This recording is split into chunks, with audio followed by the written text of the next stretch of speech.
There's a particular kind of fear that comes not from what you see, but from what you've been told is out there. Normandy, 1944. Soldiers crouched in foxholes. Tank crews scanning empty fields. Officers staring at maps. Routes suddenly uncertain. They were waiting. Not for an enemy they could see. For one they'd heard about. The Tiger One. On many battlefields, the Tiger arrived as a rumor before it ever arrived as a machine. A story passed from unit to unit. A warning in a briefing tent. A name that made veterans go quiet. And fear. Fear traveled faster than any tank ever could. Germany had a problem in 1942. Soviet T-34s were rolling over German positions on the Eastern Front. American Shermans were arriving in North Africa. British armor was evolving, adapting, improving, and Germany's Panzer IIIs and IVs were being outmatched. So German engineers were given a task: build something that doesn't just compete, build something that dominates. The result was the Tiger One, and it wasn't designed for balance, it was designed for overwhelming force. Take the 88mm gun. Germany had been using it to destroy Allied bombers at 30,000 feet. Now they mounted it on a tank chassis and pointed it at the ground. The armor wasn't just thick, it was excessive, over-engineered, built to stop anything the Allies could fire at it. The Tiger wasn't meant to be a fair fight, it was meant to end fights, and when Allied tank crews first encountered it, that's exactly what it did. Rounds that could penetrate any other German tank would hit the Tiger's front plate and simply stop, ricochet, spark off into the dirt. Meanwhile, the 88 could destroy Allied tanks from distances so great that return fire was impossible. This wasn't tactics, this was physics, and physics might was terrifying.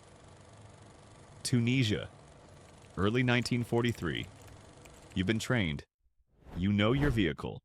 You've faced German armor before and survived. Your platoon is advancing across open ground. 3 tanks, standard formation. Then, from a ridgeline a kilometer away, a flash, not an explosion, just light. And then your lead tank erupts. Metal tears. Flame pours from hatches. The turret lifts off the hull. Your commander is screaming into the radio. Your gunner is trying to acquire a target he can't see. You fire anyway.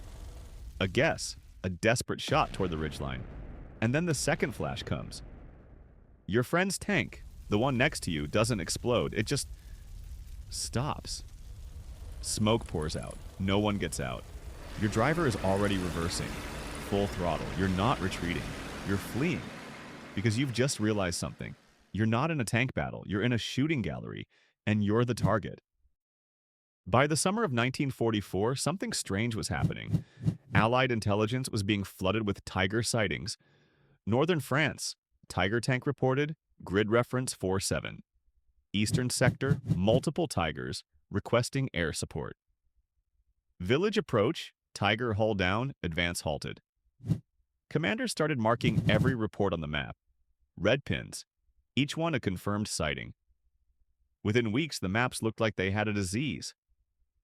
Except the numbers didn't make sense. Allied forces were reporting hundreds of Tigers. Germany had maybe 24 in the entire region. So what was happening? This is a Panzer IV. Older, lighter, weaker gun. Allied crews called it a Tiger. This is a Panther. A different design entirely. Also called a Tiger. This is a Stu G3. An assault gun without even a rotating turret. You guessed it. Tiger. Could be 10 kilometers away. Could be broken down. Could be out of fuel, didn't matter. The fear was already doing the work. The Tiger became more than a tank. It became a symbol. Allied briefings warned about it specifically. Training films featured it. Intelligence reports obsessed over it. Soldiers who'd never seen combat knew the name, knew the shape, knew to be afraid. And that fear fed itself. Stories multiplied in the retelling. A Tiger destroyed 3 Shermans. Then it was 5. Then 8. It happened. It was real. It was documented. But in the retelling, every Tiger engagement became Wieler's Bocage. Every German tank commander became Wittmann. Every ambush became legendary.